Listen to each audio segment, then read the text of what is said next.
The sky bled black that evening, a chilling omen howling across the Texas plains. At the isolated Bar M ranch, Sarah McDowell prayed for the storm to pass, never imagining it was bringing a different kind of tempest. He was just a silhouette in the doorway, a stranger seeking shelter, his eyes holding shadows darker than the night. But when the dawn broke and 50 Comanche warriors thundered across the horizon, their war cries piercing the fragile peace, Sarah and the stranger would learn that some storms, you don't just survive, you fight or you die. And these riders, they hadn't come for the cattle, they'd come for her. The wind was a living thing, a malevolent spirit clawing at the clapboard walls of the Bar M ranch house. Rain driven with horizontal fury hammered the roof and turned the hard-packed earth of the yard into a slick, treacherous mire. Inside Sarah McDowell, a woman whose resilience was etched into the fine lines around her grey eyes, stoked the fire in the hearth. Its flickering light cast dancing shadows, making the familiar room seem alien and foreboding. She was alone, save for her aging father. Hiram, asleep in his room, his cough a ragged counterpoint to the storm's symphony. Her 2 ranch hands, young Billy, and the wiry older cook, Dusty, had ridden out 2 days prior to check on a northern pasture and hadn't returned. The storm had blown in yesterday, trapping them wherever they were, and her with them. A sudden violent crash of thunder rattled the windows, and Sarah jumped, her hand flying to her chest. It was then, amidst the receding rumble, that she heard it, a heavy, desperate pounding on the front door. Her heart leaped. Billy and Dusty. But the rhythm was wrong, too urgent, too singular. "Who's there?" she called out, her voice tight, reaching for the shotgun propped near the fireplace. A man's voice, rough and strained, fought against the wind. "Shelter. Just looking for shelter from this devil storm." Sarah hesitated. The Texas frontier was no place for naive trust, but the ferocity of the storm was undeniable. To leave even a dog out in this— "Stand back from the door," she commanded, her voice firmer now. She could hear the clink of the shotgun shells as she checked the breach. She drew the bolt and cracked the door open, a sliver. The wind snatching at it, a figure stood hunched against the deluge water, streaming from the brim of a wide, battered hat. He was tall, broad-shouldered, wrapped in a soaked duster. "Just shelter, ma'am," he repeated, his head lifting slightly. In the dim light, she saw a face, hardened by sun and wind, a square jaw shadowed by stubble, and eyes that seemed to absorb what little light there was. There was an exhaustion about him, but also a coiled stillness that spoke of capability. "Alone. Just me and my horse. He's about done in." Sarah weighed her options. Her father was frail. She was a woman alone, effectively. But the code of the West, unwritten, yet ironclad, demanded sanctuary in such conditions. "All right," she said, opening the door wider. "Get in. But any trouble?" She let the barrel of the shotgun complete the sentence. The stranger nodded, a ghost of a grim smile touching his lips. "Understood, ma'am. No trouble from me. Name's Jedediah Stone." He peeled off his hat, revealing dark, matted hair. Water dripped from him, forming a puddle on the wooden floor. "Sarah McDowell. There's a lean-to out back. You can put your horse there. It ain't much, but it's dry." "Obliged." He moved with a surprising economy of motion for a big man. While he saw to his horse, Sarah laid out a dry blanket by the fire and put on a pot of coffee, her senses on high alert. Jedediah Stone. The name meant nothing to her, but out here names were often shed like old skins. When he returned, he'd shed his duster, revealing a worn shirt and denim pants belted low with a Colt peacemaker tied down to his thigh. He was lean beneath the bulk of the coat, all sinew and hard muscle. He accepted the coffee with a murmur of thanks, his eyes scanning the room. Missing nothing yet, not lingering anywhere too long. "Nasty one," he said, nodding towards the window. "Came up fast." "They do out here," Sarah replied, keeping her distance. "You riding from far?" "South. Heading north towards the territories. Had some business in San Antone." They lapsed into a silence, punctuated by the storm and Hiram's occasional cough. Sarah found herself watching Stone. He wasn't fidgety, didn't press with questions. He simply sat nursing his coffee, a man comfortable in his own skin, even as a guest under suspicious eyes. There was a weariness in him that went beyond the trail, a shadow in his gaze that hinted at things seen and done. The night deepened. The storm showed no sign of abating. Sarah made a simple meal of beans and jerky, which Stone ate with the quiet appreciation of a hungry man. She offered him a bedroll by the fire. "You run this place yourself?" he asked, his voice low. "My father Hiram owns it. He's not well. Our hands are caught out somewhere. Tough country for a woman alone. This country makes you tough, Mr. Stone, or it buries you."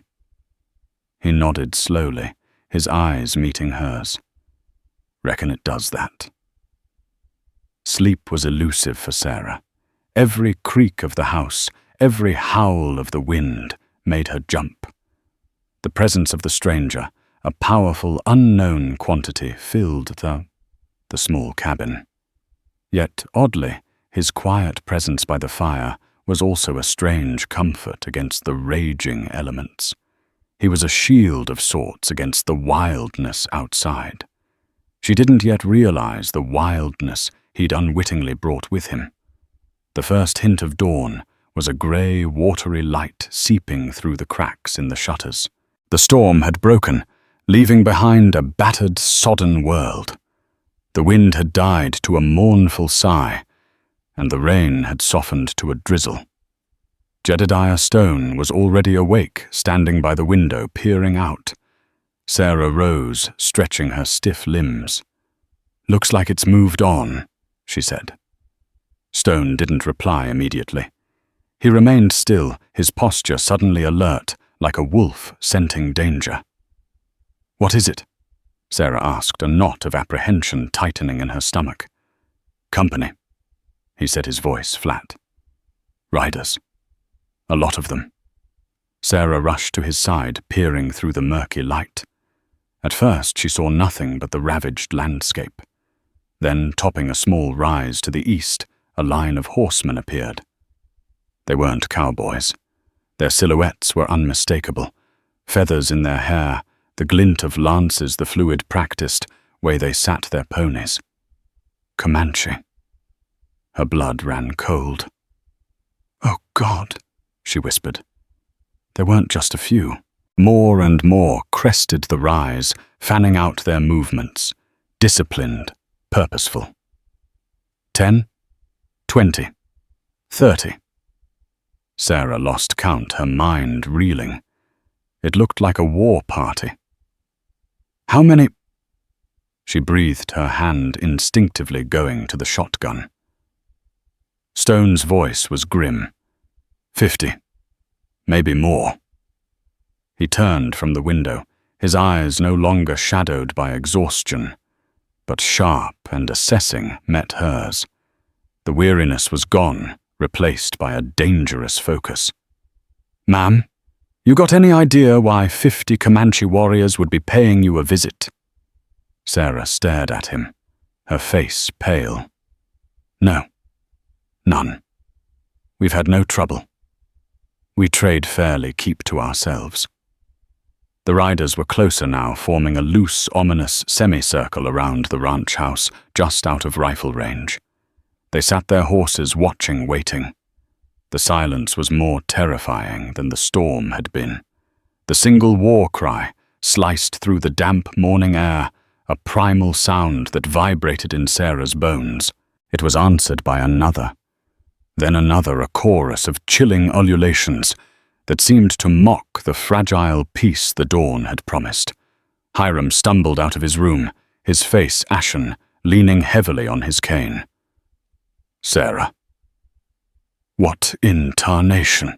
His eyes fell on Jedediah Stone, then flickered to the window, widening in terror as he saw the silent, watching line of Comanche. Lord have mercy. Stay away from the windows, old man, Stone commanded, his voice sharp but not unkind. He was already moving, checking the latch on the back door. His eyes sweeping the interior of the cabin as if measuring its defensive capabilities. Ma'am, how many rifles you got besides that scattergun? 2 Winchesters, Sarah replied, her voice trembling slightly despite her efforts to control it. And a Spencer carbine. Ammunition. In the pantry, a locked chest. She forced herself to think, to act. The initial paralysis of fear was giving way to a desperate surge of adrenaline. This was her home. Get it. While Sarah retrieved the rifles and ammunition, Stone spoke to Hiram. Any idea why they're here? Mr. McDowell. Any old grievances, land disputes? Hiram shook his head, his gaze fixed on the window. Nothing. Always kept peace with the tribes. Traded fair. This is madness. He coughed, a racking sound that bent him double. Sarah returned, laying the rifles on the main table. Jedediah examined them quickly, expertly. Good. These'll do. He handed 1 Winchester to Sarah. You know how to use this. I can hit what I aim at, she said, her jaw set. The feel of the familiar weapon was a small comfort. Good enough. Your father, he can load, Sarah said. His eyes ain't what they used to be for sighting. Stone nodded. All right. They haven't attacked yet. They're waiting. Maybe they want to parlay. He peered through a tiny gap in the shutters. The Comanche remained motionless, a bronze, feathered wall. But 50 riders, that's not a parlay party. That's a statement. What do we do? Sarah asked, her gaze fixed on the stranger. He had taken charge with an unnerving ease, as if siege situations were a common occurrence for him. We wait for their move. Don't shoot unless they make a charge or try to fire the buildings. Every bullet has to count. You got water. Barrel by the kitchen. Full. Food. Enough for a few days if we're careful. It might come to that. Stone's gaze flickered back outside. There. One of them is moving. A lone warrior distinguished by a full eagle feather headdress nudged his pony forward. He carried a long, feathered lance, but no rifle was immediately visible. He stopped well short of rifle range, raising a hand, palm open. He wants to talk, Stone muttered. Or he wants us to think he wants to talk. Should one of us go out? Sarah asked. No, too risky. If they wanted a peaceful talk, they'd have sent fewer men and come to the door, not surrounded the ranch like wolves around a kill. Stone's eyes narrowed. They know we're in here. They know we're outnumbered. He paused. They're confident. The warrior out front shouted something in his native tongue. The words were lost to Sarah, but the tone was demanding. What's he saying? Hiram rasped. Stone listened intently. Can't make it all out. His dialect's thick. But I got woman, and give her to us. Sarah felt a chill deeper than the morning air. Woman, me. Stone looked at her, his expression unreadable. Seems so, ma'am. But why I don't understand. Her mind raced. Had she unknowingly offended someone? Was this a case of mistaken identity? The warrior shouted again, his voice sharper this time, angrier. He gestured towards the house with his lance. He's getting impatient, Stone observed. Says they know she's here. Says she who carries the whisper of the stones. Sarah frowned in bewilderment. She who carries the whisper of the stones. What does that even mean? I've never heard such a thing. Hiram looked equally baffled. It's nonsense, Sarah. They're mistaken. Mistaken or not, they believe it, Stone said grimly, and they're not asking nicely. He raised his voice, pitching it to Carrie. This is private property, on, or there'll be trouble. His words were met with a ripple of harsh laughter from the Comanche line. The lead warrior spat on the ground, then wheeled his pony back to rejoin the others. The brief hope of a peaceful resolution vanished.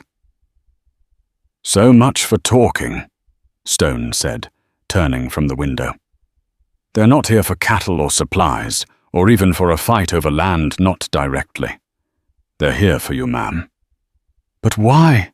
Sarah cried, frustration and fear warring within her. I have nothing they could want. I'm just... me. Stone gave her a long, searching look. Maybe you do and you don't know it. Or maybe they think you do. He gestured to the windows. Take the front, I'll take the back. Mr. McDowell, you stay low and load these. He handed Hiram the Spencer and a box of cartridges. The minutes stretched into an eternity. The Comanche made no further move, simply watched. The silence pressed in heavy and suffocating. Sarah found her hands were slick with sweat on the stock of the Winchester. Beside her, Stone was a figure of calm readiness, his breathing, even his gaze, constantly roving. They're testing our nerve, he said quietly. See if we'll break. What if Billy and Dusty come back? Sarah whispered the thought, a fresh stab of anxiety. If they ride in blind, they're dead, Stone said, his voice devoid of emotion. We can't signal them, can't risk exposing ourselves. The sun climbed higher, burning off the last of the morning mist. The inside of the cabin grew warm. Thirst gnawed at Sarah. Hiram coughed a dry, painful sound. Then a movement. Not a charge, but something more insidious. Several warriors dismounted, and under the watchful eyes of the others began to gather brushwood from the periphery of the ranch yard, piling it near the barn and the smaller outbuildings. Fire, Stone breathed. They mean to burn us out. Panic seized Sarah. The barn held their meager winter stores, their tools the buckboard. Losing it would be ruinous even if they survived this. We can't let them... We can't stop them from out here, not without exposing ourselves to their main force. They want to draw our fire, make us waste ammunition, maybe pick one of us off. The Comanche worked with unhurried efficiency. Soon, small piles of tinder-dry brush were stacked against the weathered wood of the barn. One warrior carrying a flaming torch began to approach the nearest pile. Damn it, Stone swore. If the barn goes, the house might be next if the wind shifts. He looked at Sarah. There's a small side window in your father's room, facing the barn. It's a risky shot, but it's the only angle we've got without opening a main door or window. Sarah knew that window. It was little more than a slit, offering a very narrow field of fire. I can try. Just the torchbearer. Don't hit the brush if you can help it. We don't want it to catch from a stray spark. Nodding, Sarah slipped into her father's room. Hiram was huddled on his bed, fear in his eyes. Be careful, daughter. She positioned herself at the small window. The torchbearer was advancing steadily. He was still some distance away, a difficult target. She rested the Winchester on the sill, took a deep breath, let half of it out, and lined up the sights. The world narrowed to the man, the torch, and the tiny bead of her front sight. She squeezed the trigger. The shot boomed unnaturally loud in the tense silence. Outside, the torchbearer stumbled, dropping the flaming brand which sizzled out in the damp grass. He clutched his arm, but didn't fall. Other warriors immediately dragged him back. A yell of fury went up from the Comanche line. Several of them raised their rifles, and a ragged volley of shots spattered against the cabin walls. Wood splintered, and a slug whined past the window Sarah had just vacated, thudding into the opposite wall. Stone was at her side in an instant. "You all right?" "Yes, I think I only winged him." "Good enough. You bought us some time." He peered out. "They're angry now. That display of accuracy might make them more cautious or more reckless." As if in answer, a new figure rode forward from the Comanche ranks. He was younger than the first spokesman, leaner, with a predatory grace.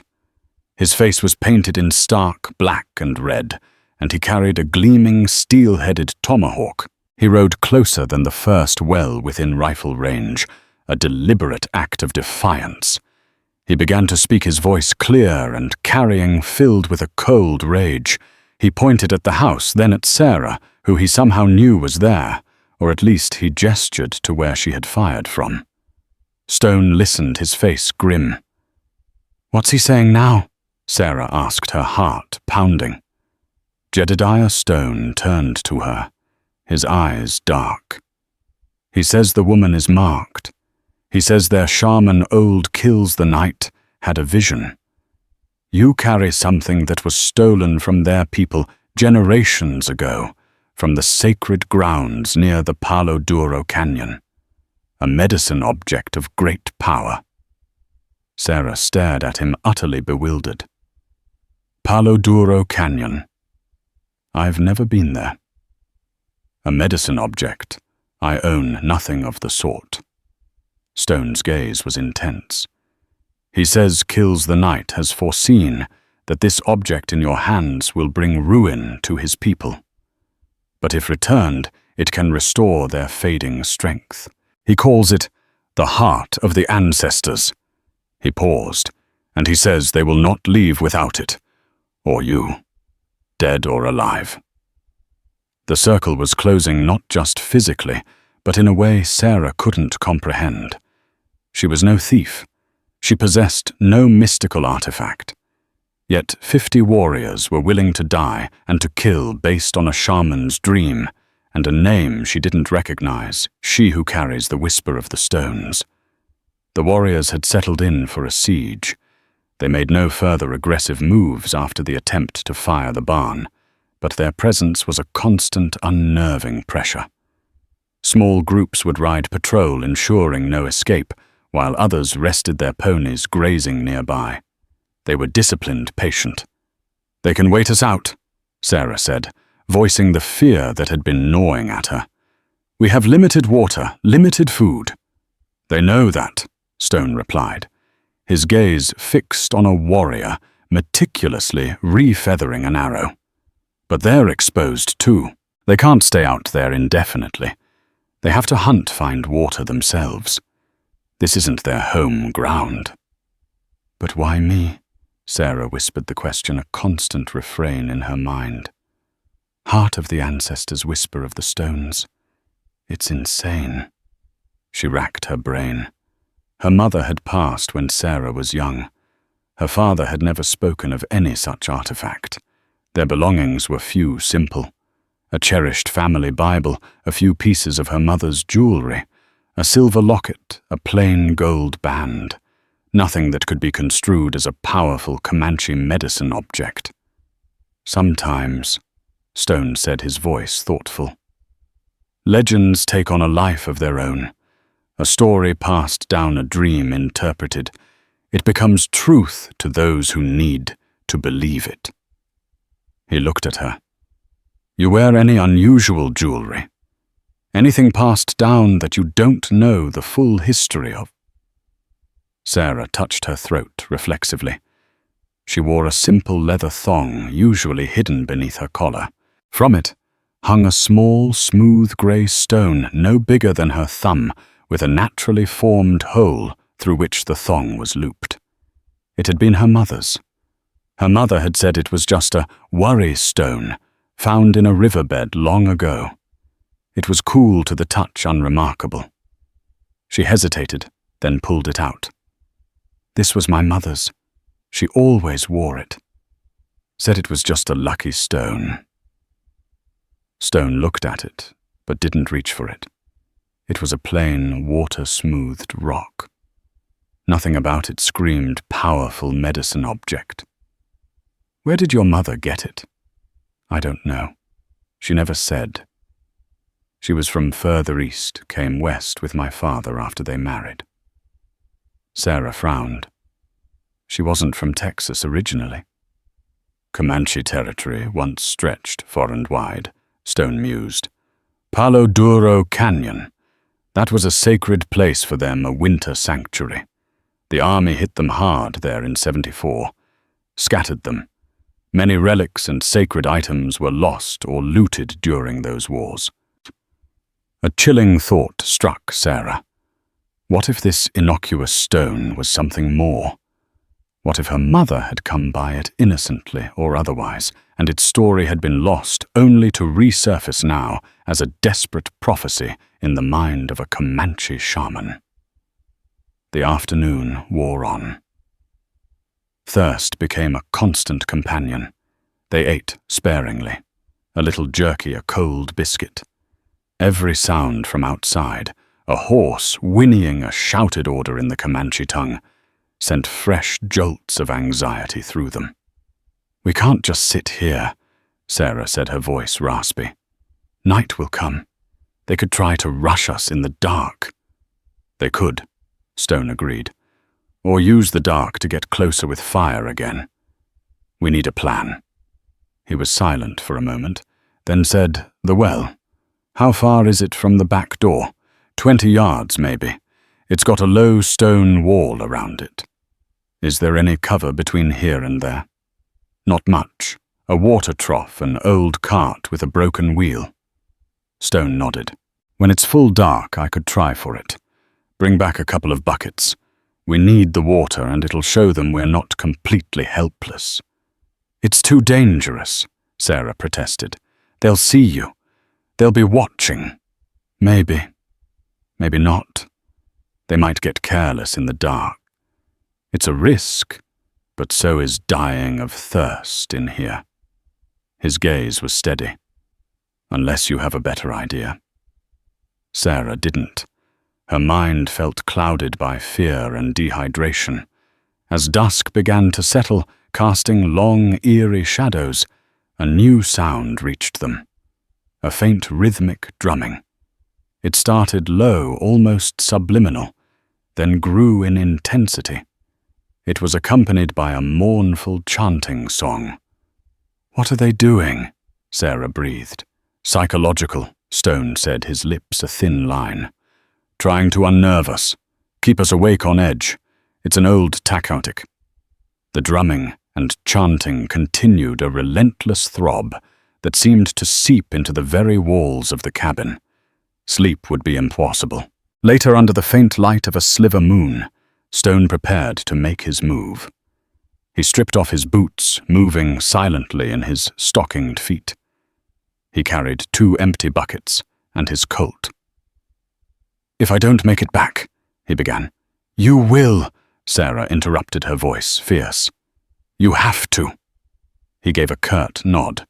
Keep the door unlatched, but be ready to bolt it if things go bad. Don't open it for anything but me, and only if I give the right signal. He tapped twice, then once on the wooden door frame. 2 knocks, then 1. Got it. Got it. He slipped out into the darkness like a wraith. Sarah held her breath, her ear pressed to the door, the shotgun clutched in her hands. The drumming outside seemed to mock her, to amplify the frantic beating of her own heart. Minutes stretched into an agonizing eternity. She imagined every shadow outside held a warrior. Every rustle of leaves was Stone being discovered. Then she heard it. 2 soft taps. A pause. Then one more. Relief washed over her in a dizzying wave. She fumbled with the latch, pulling the door open just enough for him to slip back inside the heavy buckets sloshing. "Any trouble?" she whispered, bolting the door. "Saw a few of them further out. Think they're mostly focused on the front and the barn," he said, his breathing slightly labored. He was soaked with sweat. "But they're out there, and they're not sleeping." The water was a blessing. They drank deeply, the coolness reviving their parched throats. Even Hiram managed a few sips. The small victory, however, was short-lived. As the night deepened, the chanting outside grew wilder, more frenzied. Suddenly, a flaming arrow arced through the darkness, thudding into the roof of the cabin. Then another and another. "They're trying to set the roof on fire," Sarah cried. Stone grabbed a blanket. "We need to get to the attic crawl space, smother them before they catch properly." The crawl space was small, dusty, and stiflingly hot. Sarah scrambled up Stone right behind her, pushing the blanket.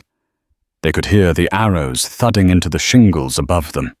One had pierced through its flaming head, sputtering mere inches from a dry roof beam. Stone lunged, beating at the small blaze, with the blanket choking on the acrid smoke. Sarah spotted another smoldering patch and attacked it with a piece of sacking she found. It was a desperate, frantic battle in the claustrophobic darkness, the heat intense, the smoke stinging their eyes and lungs. Below, Hiram was coughing uncontrollably. After what felt like an age, the barrage of fire arrows subsided. They had managed to extinguish the small fires, but the roof was damaged, and smoke filled the cabin. They climbed down, gasping for air, their faces smudged with soot. "They're trying to flush us out into the open," Stone said, his voice hoarse. "If that roof had properly caught, we'd have had no choice." Sarah looked around the small, beleaguered cabin, her home. It felt like a trap closing in. The Comanche were relentless. How long could they hold out? Billy and Dusty were still out there somewhere. What if they tried to return riding into this nightmare? A new sound cut through the night, silencing the drums and chants. It was a single, mournful howl, not from a wolf, but unmistakably human. It was followed by another, from a different direction. Stone listened, his head cocked. "What is that?" Then a third howl, closer this time, and with it a chilling realization dawned on Sarah. That last one. It sounded like young Billy's voice, distorted by pain and fear. "Oh no." She breathed, her blood running cold. "Billy." Stone's face was grim. "They've found your ranch hands." The howls came again, ending in a choked-off cry. Then silence. A heavy, profound silence that was more terrifying than all the noise that had come before. Tears streamed down Sarah's face. Billy so young, barely a man, and Dusty always ready with a wry joke. She imagined their fate at the hands of the enraged warriors, and a fresh wave of despair washed over her. Stone put a hand on her shoulder, his touch surprisingly gentle. "There was nothing we could do for them, ma'am. Going out there would have been suicide." His words were true, but they offered little comfort. The cost of the siege was mounting, written in blood and terror. The Comanche had made their point. They were not just fighting for an artifact or a woman. They were fighting with the desperation of a people who felt they had nothing left to lose, and they would exact a terrible price from anyone who stood in their way. The silence that followed the presumed deaths of Billy and Dusty was a heavy shroud over the Bar M. Sarah sat numbly, the small grey stone cool in her palm. Jedediah Stone didn't press her, his face set in grim lines as he watched the perimeter. Hiram had fallen into a fitful, exhausted sleep, his breathing shallow. The Comanche remained their earlier frenzy, replaced by a watchful stillness. It was, Sarah thought, the stillness of a predator that knows its prey is tiring. "They killed them," Sarah said finally, her voice flat. "For nothing. For a stone that means nothing." "It means something to them, ma'am," Stone corrected gently, "or to their shaman Kills the Night. He's the one driving this." He paused. "You said your mother wasn't from Texas. Where was she from?" "For me to walk out and surrender," Sarah asked bitterly. "To give them this." She held up the stone. "Maybe," Stone conceded. "Or maybe Kills the Night wants to make sure it's the right item, the right woman. A shaman's vision can be a tricky thing. He needs to be certain." As the sun climbed, a lone figure detached itself from the Comanche line. Not the aggressive warrior from the day before, nor the initial spokesman. This man was old, his movement slow but deliberate. He wore a simple buckskin shirt, unadorned except for a single feather tied in his long grey hair. He carried no visible weapons, only a long staff that he used for support. He walked, not rode, towards the ranch house, stopping about 50 yards away. "That must be him," Stone breathed. "Kills the Night." The old shaman stood there for a long moment, his gaze fixed on the cabin. Then he slowly raised a hand, beckoning. "He wants to parley," Stone said. "With you, I'd wager." "Alone?" Sarah's heart hammered. That's usually how it works. A chief, or in this case a medicine man, talking to the one they have business with. Stone looked at her. "It's your decision, ma'am. It's a risk, a huge one. He could be trying to lure you out. And if I don't go, then we wait, and they wait, until we run out of water or they lose patience and charge. The outcome is likely the same, just bloodier." Sarah thought of Billy and Dusty. She thought of her frail father. She looked at the stone in her hand. If there was even a sliver of a chance that this could end, the violence, didn't she have to take it? "If I go," she said, her voice gaining a fragile strength, "you cover me. If they make one wrong move—" "I'll be watching," Stone assured her, his hand resting on his Colt. "But if you go out there, you go out showing no fear. Show them you're not broken." Taking a deep breath, Sarah tucked the stone pendant back inside her shirt. She unbolted the door and stepped out into the harsh sunlight, her head held high. She walked slowly, deliberately towards the waiting shaman, every nerve ending screaming. The eyes of 50 warriors were on her. She stopped about 10 feet from Kills the Night. The old man was frail, his skin like wrinkled parchment, but his eyes were incredibly alive, dark and piercing, boring into her, as if searching her very soul. "You are she who carries the whisper of the stones?" He asked, his voice surprisingly strong, his English accented, but clear. "My name is Sarah McDowell," she replied, keeping her voice even. "I don't know the name you call me." Kills the Night gestured with a withered hand towards the pendant, hidden beneath her shirt. "The stone. The heart of the ancestors. It was taken from my people many winters ago from the sacred red earth of the Palo Duro, when the grandfathers of my grandfathers were but boys. It was a gift from the spirits, a piece of the morning star, to guide our people, to heal them, to whisper the wisdom of the earth." His gaze was unwavering. "For generations its loss has been a shadow on our spirit. Sickness has taken our children.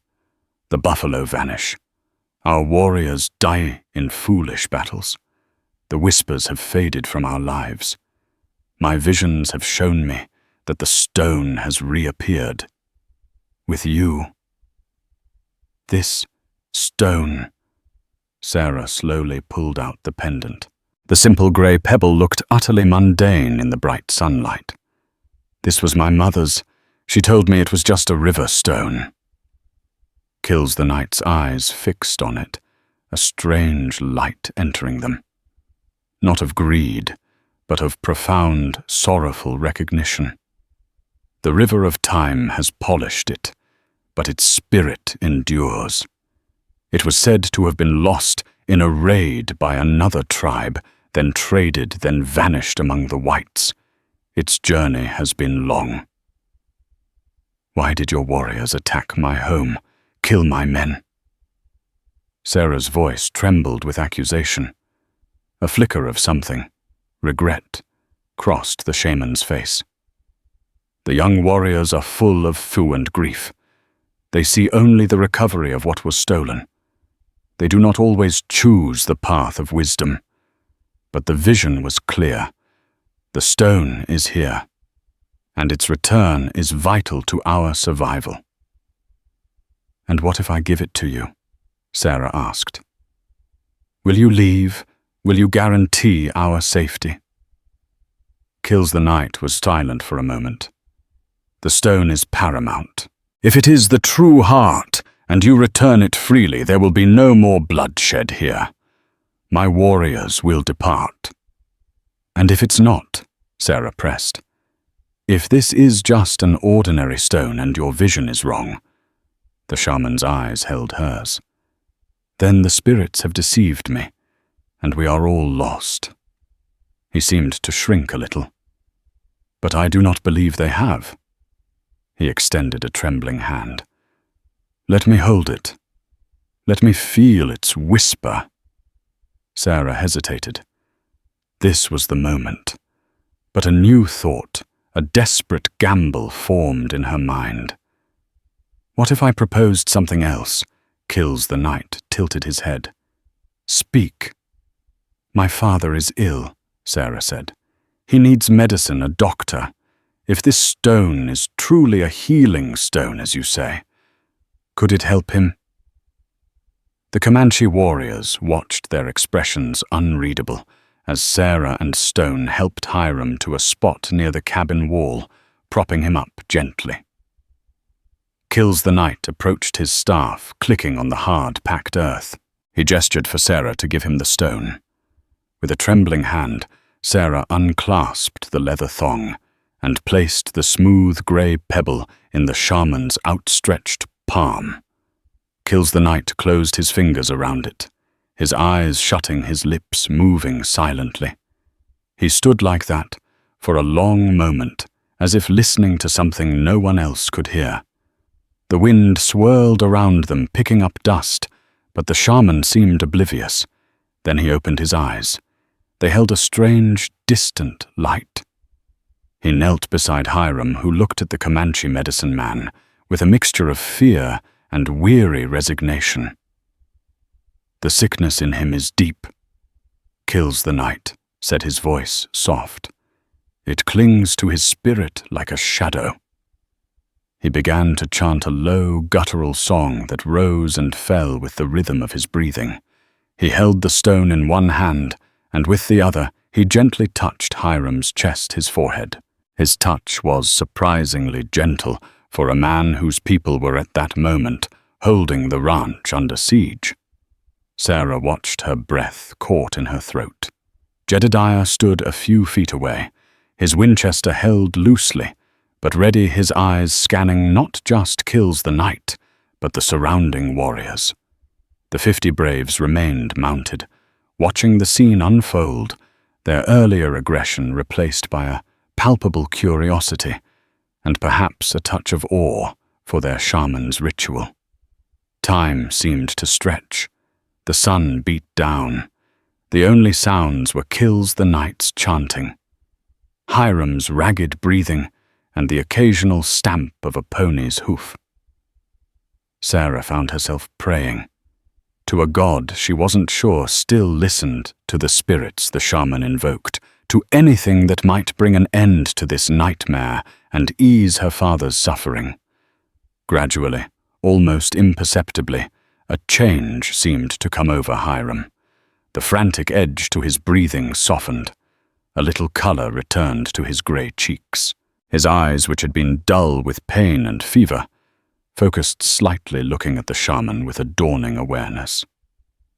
Kills the Night's chant grew softer, eventually fading into silence.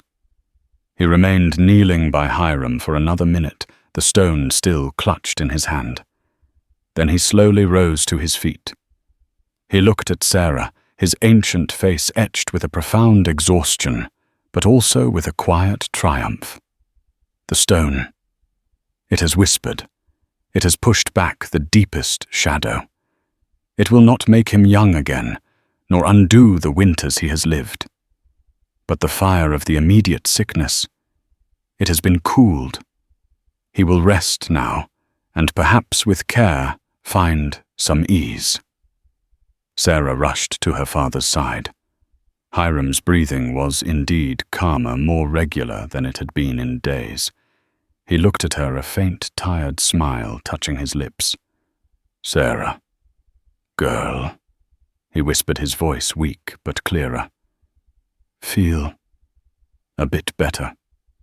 Tears welled in Sarah's eyes. Whether it was the power of the stone, the shaman's ritual, or simply the psychological effect of a desperate hope, something had shifted. A small measure of peace seemed to have settled over her father.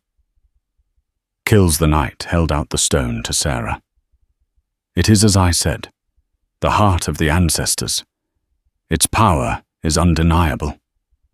Sarah looked at the pebble. It still looked like an ordinary stone. But what she had just witnessed, "You said, if it helped him, it was yours," she said, her voice thick with emotion. The shaman nodded. "And I gave my word. There will be no more fighting. My warriors will leave your ranch in peace." He turned to his men, raising his voice, speaking in the Comanche tongue. His words were met with murmurs, some of surprise, some perhaps of disappointment, from the younger, more aggressive warriors who had come for a fight and a prize. But the shaman's authority was absolute. One warrior, the lean, fierce one, with the black and red face paint, who had called her marked, rode slightly forward, his expression mutinous. He spat out a few sharp words. Kills the Night answered him calmly, but with an iron resolve that brooked no argument. The warrior glowered, then reluctantly pulled his pony back into line. The shaman turned back to Sarah. "He is young. He is called Stalking Wolf. He has lost much. He does not understand the ways of peace easily." He looked at the stone in Sarah's hand. "Now she who carries the whisper of the stones, honor your part of the bargain." This was the moment of truth. Sarah took a deep breath. She had her father resting easier, a promise of peace. The price was her mother's keepsake, a stone that had suddenly become far more than just a worry stone. It seemed a bridge between two worlds, a source of conflict, and now a catalyst for a fragile truce. She extended her hand and gave the stone to Kills the Night. The old shaman took it, his fingers closing around it reverently. A sigh like the wind through ancient pines escaped his lips. He held it up for his warriors to see. "The heart of the ancestors has returned to us." A low murmur of approval, of awe, rippled through the Comanche ranks. The tension that had gripped the Bar M for 2 agonizing days seemed to finally blessedly begin to dissipate. Kills the Night looked at Sarah, then at Jedediah Stone. "We will gather our dead, the ones your bullets found when we were foolishly led by anger." Sarah winced, remembering the torchbearer she'd shot, hoping he wasn't among those who had died. "Then we will ride. You have my word. You will not see us again in enmity." He then did something unexpected. He reached into a pouch at his belt and drew out a small, intricately beaded deerskin bundle. "Your father will need care. This contains herbs that will help soothe his breathing and aid his rest. Use them sparingly in hot water. He pressed it into Sarah's hand. A gift for a gift. Balance must be maintained. With a final long look at Sarah, and then at Hiram Kills the Night, turned and walked slowly back towards his warriors. He mounted his pony with the help of Stalking Wolf, who, despite his earlier anger, treated the old shaman with deference. The Comanche began to move. Several dismounted and retrieved 2 bodies from where they had fallen near the barn. The warrior Sarah had shot, and another she hadn't seen hit. They were wrapped in blankets and tied across their ponies. There was no ceremony, just a grim efficiency. Then, with Kills the Night at their head, the 50 riders turned their ponies eastward and began to move away from the Bar M ranch. They didn't look back. Their departure was as sudden, as disciplined as their arrival. Within minutes, they were receding figures on the horizon, eventually disappearing over the same rise from which they had first appeared. Silence descended, a profound, almost shocking silence, broken only by Hiram's now gentle breathing and the chirping of a brave cricket. Sarah sagged against the cabin wall, a wave of exhaustion so profound it nearly buckled her knees, hitting her. Jedediah Stone was beside her in an instant, his hand steadying her arm. "They're gone," she whispered, hardly daring to believe it. "They're actually gone." Stone nodded his eyes, still scanning the horizon. "Looks like it, ma'am." He finally lowered his rifle. That old shaman. He kept his word. He looked at her, a grudging respect in his eyes. "And you, ma'am, that was one hell of a gamble. Calling his bluff like that, using his own medicine beliefs." Sarah shook her head. "I don't think it was a bluff, Jedediah. I think that Stone really was something special. And my father," she looked at Hiram now, sleeping peacefully against the cabin wall. "He's better. Truly better." "Maybe," Stone conceded. "Or maybe it was the power of suggestion, fear, hope. Sometimes they can be strong medicine, too." He offered her a small, rare smile. "Either way, you saved us, Sarah. You and that pebble." The cost had been high. Billy and Dusty were dead. The ranch was battered, but they had survived. The siege was over. Sarah McDowell, the woman Kills the Night, had called. She who carries the whisper of the stones no longer carried it. But she carried the memory of its power and the fragile peace it had bought. The departure of the Comanche left an unnerving vacuum. The prairie, which had bristled with menace, now seemed vast and empty. Sarah and Jedediah carefully helped Hiram back inside, settling him into his bed. He was exhausted, but lucid, the herbs from Kills the Night already steeping in a cup of hot water, their aroma filling the cabin with a strangely comforting scent. "That old Indian," Hiram murmured, his eyes fluttering open. He had kind eyes for a savage. "He was a shaman papa," Sarah said softly, stroking his forehead. "A healer. Healed me better than that Sawbones in Clarksville ever did," Hiram admitted, before drifting back to sleep. Sarah stepped back outside. The evidence of the siege was everywhere, splintered wood on the cabin walls, scorch marks on the barn, the disturbed earth where the Comanche ponies had stood. And somewhere out there in shallow graves lay Billy and Dusty. A wave of grief, sharp and sudden, washed over her. They had been good men, loyal. Their loss would be keenly felt. Jedediah Stone was retrieving his horse from the lean-to. The animal, though tired, looked unharmed. He moved with the quiet efficiency Sarah was coming to associate with him, checking the cinch, adjusting the saddlebags. "You'll be riding on soon, I suppose," Sarah said, approaching him. It wasn't a question. He was a drifter, a man with business in the territories. His involvement here had been an accident of the storm. Stone paused, looking out over the ranch. "Reckon my business can wait a day or two," he said, surprising her. "This place needs securing. Those shutters a shot roof needs patching before another rain. And those boys need a proper burial." Sarah felt a lump in her throat. "You don't have to do that, Mr. Stone. You've done more than enough." He turned to her, his gaze direct. "Name's Jedediah, or Jed. And yes, ma'am, I do." He gave a wry, almost sad smile. "Been a while since I did something that felt right." And so for the next 2 days, an unlikely partnership solidified. Jedediah, with his surprising knack for carpentry and his quiet strength, helped Sarah repair the worst of the damage to the cabin and barn. They found Billy and Dusty where the buzzards had begun to circle a grim discovery that cast a pall over their work.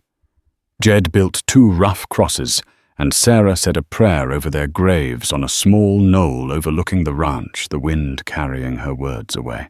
They worked mostly in silence, a comfortable understanding passing between them. Sarah learned that Jedediah was a man of few words but deep currents. He never spoke of his past, of the business that awaited him, or the shadows she sometimes saw in his eyes. But she saw the way he handled his gun, with an expertise that spoke of a violent history, and the way he watched the horizon as if expecting trouble to always be riding just over the next rise. She in turn found a strength she hadn't known she possessed.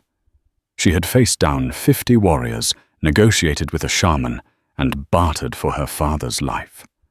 The Bar M was her responsibility now more than ever. On the 3rd morning, the repairs were mostly done. The ranch, though scarred, felt like home again. Hiram was sitting up in a chair by the window, sipping broth, the color in his cheeks more permanent. Jedediah led his horse out, saddled and ready. The time had come. "You're sure you won't stay?"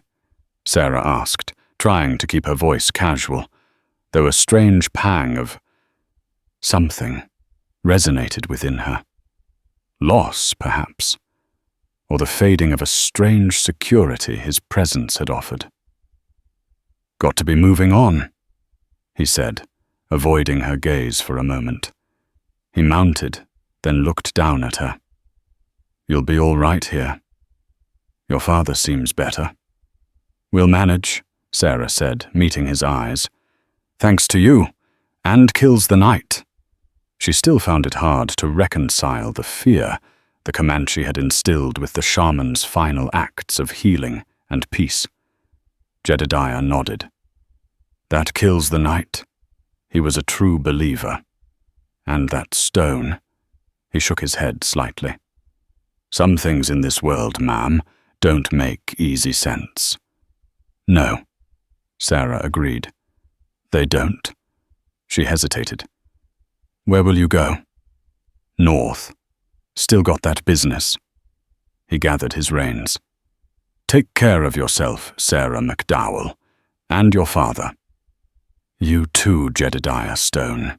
He gave a curt nod, a ghost of a smile, then turned his horse and rode away, not looking back. Sarah watched him until he was a small speck on the vast prairie, disappearing to the north just as he had arrived, a stranger swallowed by the horizon. But he wasn't just a stranger anymore. He was the man who had stood with her against an impossible odd, who had shared her fear and her brief, fragile victory. Life on the Bar M settled into a new rhythm. Sarah hired a new hand, a quiet older man named Charlie, to help with the ranch. Hiram, though still frail, had a new lease on life. His cough lessened, his spirits improved. He spoke often of the Indian magic, much to Sarah's quiet amusement. She never saw the Comanche again. News rarely traveled fast or far. But months later, a traveling peddler mentioned hearing tales from traders further west of a Comanche band, led by an old shaman named Kills the Night, who spoke of the return of their heart of the ancestors, and a newfound sense of peace and purpose within their tribe.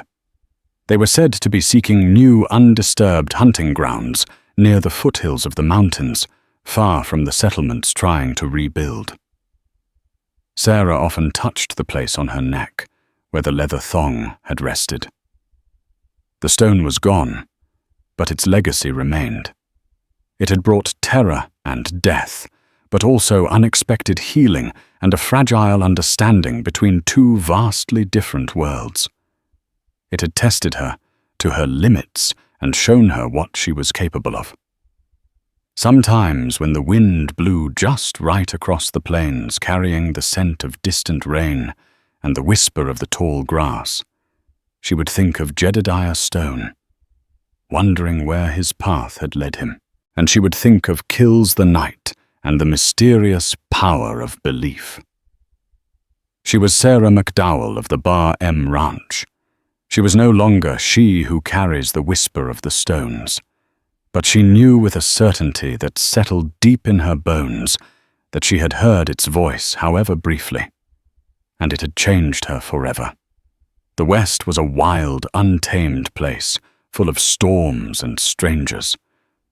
But sometimes, if you were brave enough, and perhaps a little lucky, you could find shelter and even a measure of peace in the most unexpected of circumstances. Her future, like the vast prairie stretching before her, was unwritten, but she faced it with a newfound strength, a survivor marked and molded by the fire. And so the dust settled on the Bar M, leaving behind scars, sorrow, but also an unbreakable resilience. Sarah McDowell faced the dawn, no longer just a rancher's daughter, but a woman forged in the crucible of fear and courage. The stranger Jedediah Stone rode back into the anonymity of the frontier, his own ghosts perhaps a little quieter. And Kills the Night, with the heart of the ancestors, restored, sought a new future for his people. Their story is a testament to the wild heart of the West, where lives converged in violence and parted in fragile peace, where belief held a power as real as any bullet, and where sometimes the greatest treasures are not those we possess, but those we have the courage to let go. What did you think of Sarah's incredible ordeal? Could you have made the choices she did? Let us know your thoughts in the comments below. If this tale of courage, conflict, and unexpected connection in the Wild West gripped you, please give this video a thumbs up, share it with fellow adventure lovers, and don't forget to subscribe for more epic stories from the untamed frontier. We've got a lot more trails to explore together.